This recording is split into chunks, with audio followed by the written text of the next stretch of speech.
bahas journey Ali, kalau bahasa anak muda sekarang login kali Ustaz ya. Login, benar. Heeh. Nah, tapi kan Ustaz tadi bapaknya kan nggak diinformasikan Ustaz. Jadi gimana tuh Ustaz? Ya. Jadi sobat muslim dimanapun berada, jadi setelah Ali memeluk agama Islam, kemudian udah login lah ya, sudah login, maka Ali kemudian ikut sholatnya Rasulullah, ikut beribadah bersama Rasulullah, ya kemana-mana juga mengikut Rasulullah SAW. Abu Thalib nggak tahu sama sekali. Jadi Ali nggak ngasih tahu, ya, karena untuk urusan agama itu ternyata di zaman itu memang masih riskan sekali, karena resikonya banyak orang-orang yang ketahuan menjadi Muslim itu bertentangan dengan agama nenek moyang, hukumannya berat, gitu. Sampai ada yang diikat, ada yang dipasung, kayak Abu Jandal itu pernah dipasung dia sama orang tua keluarganya itu.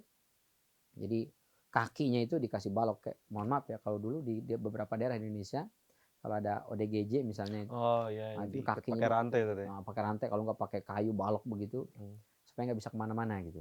Itu hukumannya bisa sampai dicambuk, bisa sampai nauzubillah dibunuh dan seterusnya gitu.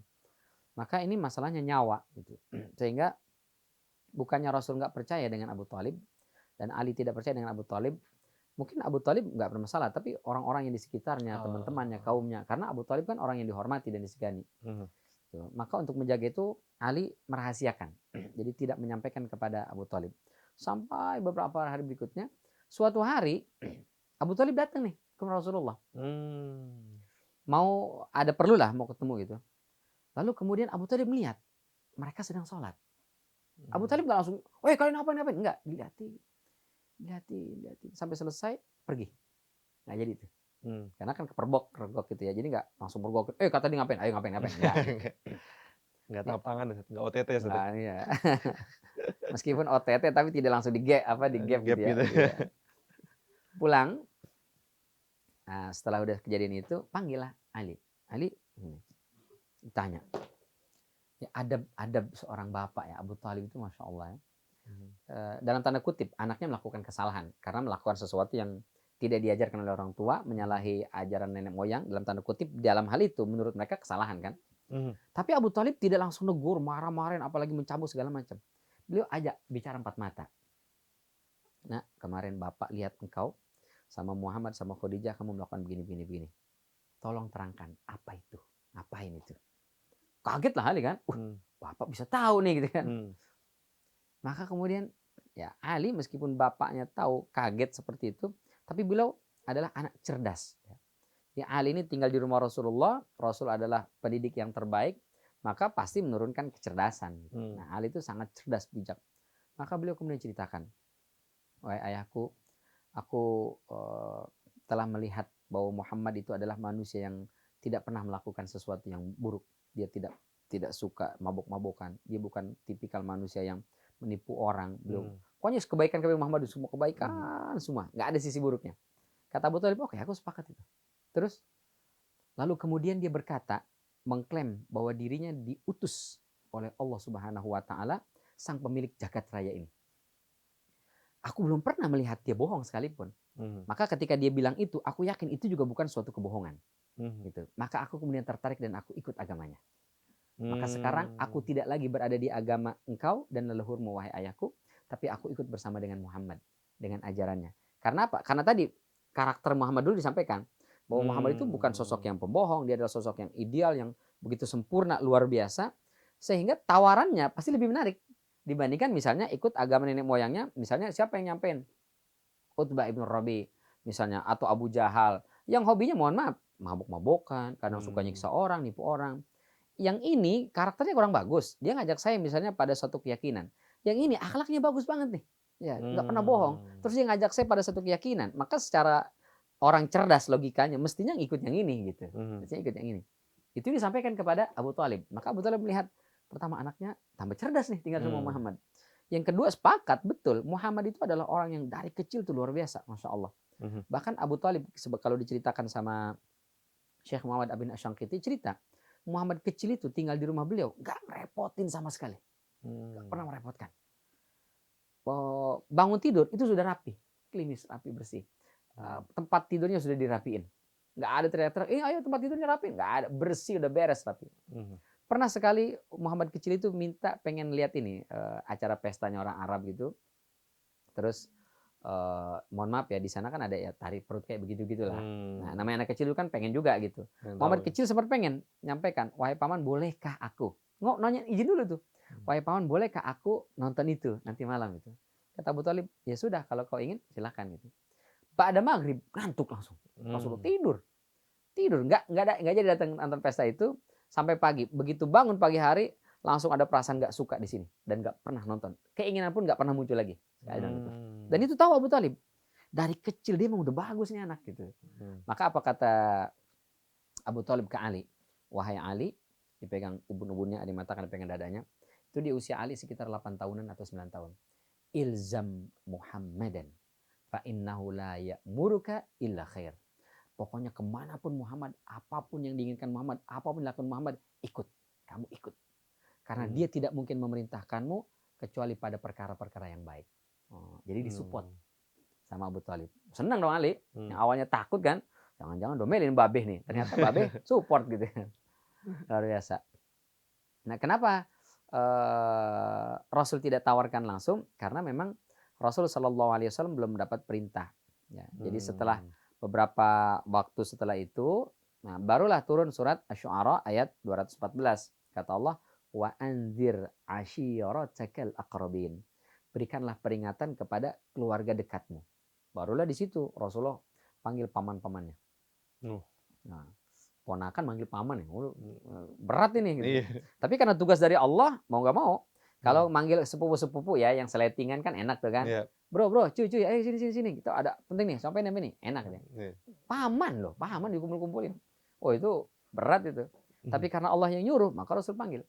Semua dikumpulkan paman-pamannya dengan bahasa yang santun, lemah lembut. Tawarkan, ya ditawarkan kepada semua paman-pamannya. Di situ ada Hamzah, di situ ada Al-Abbas, di situ juga ada Abu Thalib, di situ juga ada Abu Lahab. Ya. Semua ada di situ paman-pamannya. Disampaikanlah di situ tentang risalah dakwah ini dan minta support dari mereka. Dari paman-pamannya itu 2 masuk Islam. Abbas itu lebih dulu masuk Islam. Hamzah dalam tanda kutip nggak sengaja masuk Islamnya. Nanti belakangan itu. Karena sewot sama Abu Lahab. Karena Abu Lahab sering memusuhi Rasulullah, maka marah dia. Dipukul, diketok lagi. Kamu nggak tahu nih Muhammad ini kenapa? Kenapa dia selalu menjadikan Muhammad? Karena Muhammad telah merusak agama nenek moyang kita. Ya, memang kenapa kalau dia merusak agama? Dia bawa ajaran baru. Memang kenapa kalau bawa ajaran baru? Kamu nggak tahu sih ajaran Islamnya. Saya sudah masuk Islam. Gitu.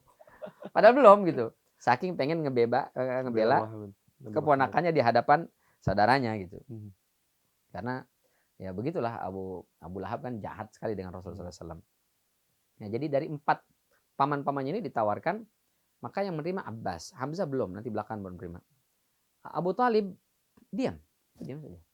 Oh, di situ Abu Lahab langsung teriak, "Ali hadza jama'tana ya Muhammad, tabban laka." Kamu ngumpulin kita ini orang terhormat Muhammad. Kita ini paman kau nih. Kami ini orang-orang mulia, kami orang-orang terpandang di sini. Cuman buat ini doang kau kumpulin kami. Dalam bahasa ini tabban laka. Apa ya, mungkin celaan lah gitu, makian lah gitu. Kamu celakalah engkau gitulah. Atau bahasa kurang bagus lah gitu. Maka kemudian nanti turunlah surat Al-Masad itu, tabbat yada abi lahabi wa tab. Dia terang-terang menolak, langsung nggak mau.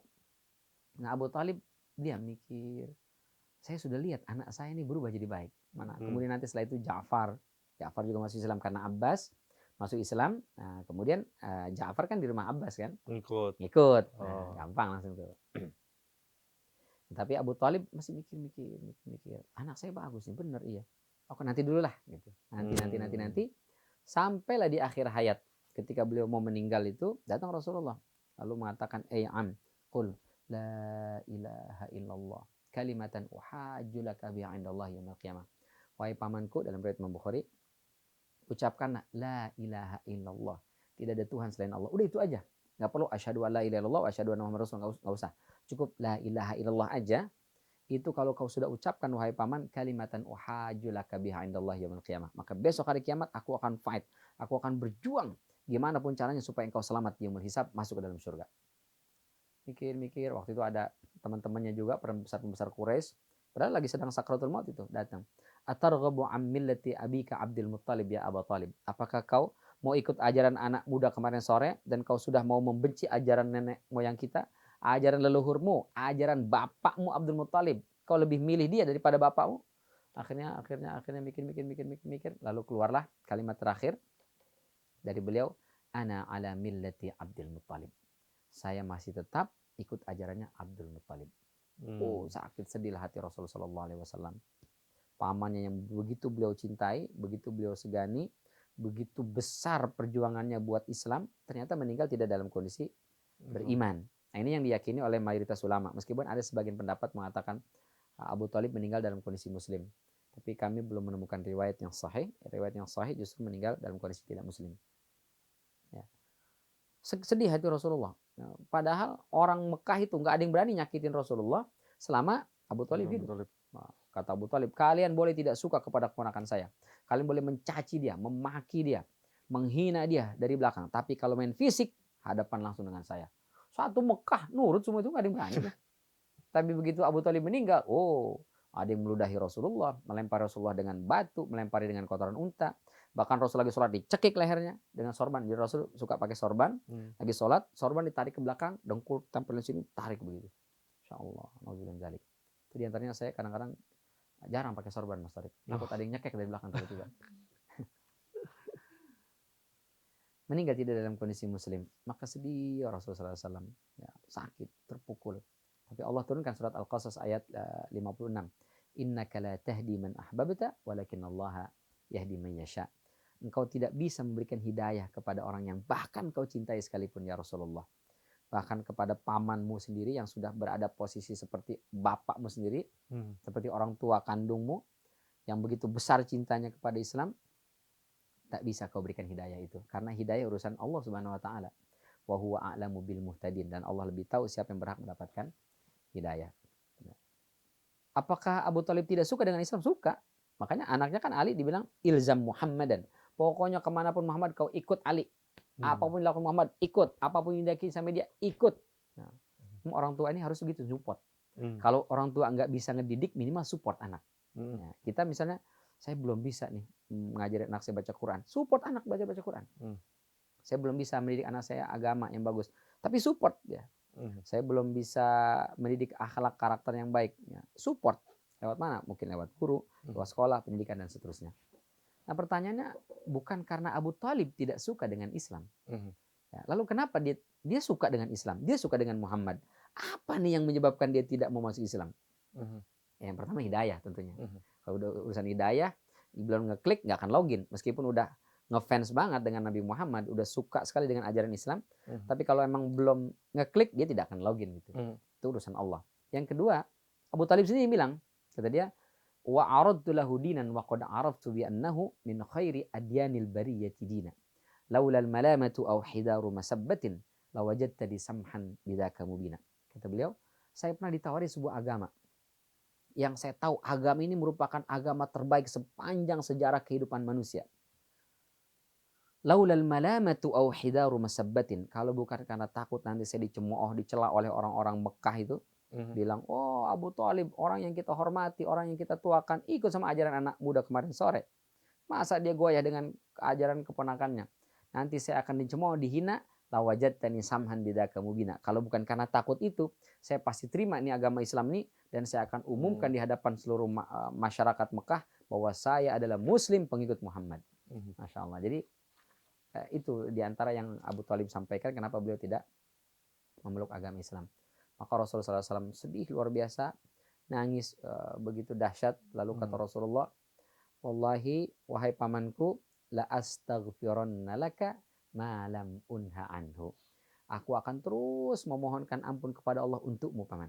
Kau meninggal tidak dalam kondisi muslim, aku akan terus minta ampun kepada Allah untukmu ma lam unha anhu, selama saya belum dilarang. Nah, ini janji Rasulullah. Karena dia merasa pamannya jasanya besar sekali dengan Islam. Ya, harta dikeluarkan, berikan support, backingan, keamanan. Ya. Anaknya disupport juga. Ya. Apalagi semua diberikan oleh Abu Thalib. Bahkan kalau perlu badan, pasang badan. Ya, maka Rasulullah mengatakan, saya akan mohonkan ampun kepada Allah sebagai balas atas jasa itu semua. Nah, Ustaz, kalau dulu kita harus berpisah, kita ada bahas Oh, tadi habis ya? masalah iya, Ustaz. Kita udah Masya bahas Allah. tadi masalah Ali itu kecilnya gimana, terus Hmm. fisiknya gimana, dan bapaknya ya Seperti juga apa? Hmm. seperti apa. Dan Ustaz, next kita bahas apa nih, Ustaz? Nextnya, insya Allah kita akan bahas setelah Ali masuk Islam, bagaimana kemudian Rasul memperlakukan Ali bin Abi Thalib, Hmm. dan berikutnya yang penting nih Mas Tarik, tentang Hmm. kisah cintanya Ali. Wah, ini seru banget. Seru ya? Nah, Sobat Muslim, bisa kalau ada pertanyaan bisa langsung aja DM Instagram kami @mnc.muslimtv. Wabillahi taufiq walhidayah. Wassalamualaikum warahmatullahi wabarakatuh. Oke.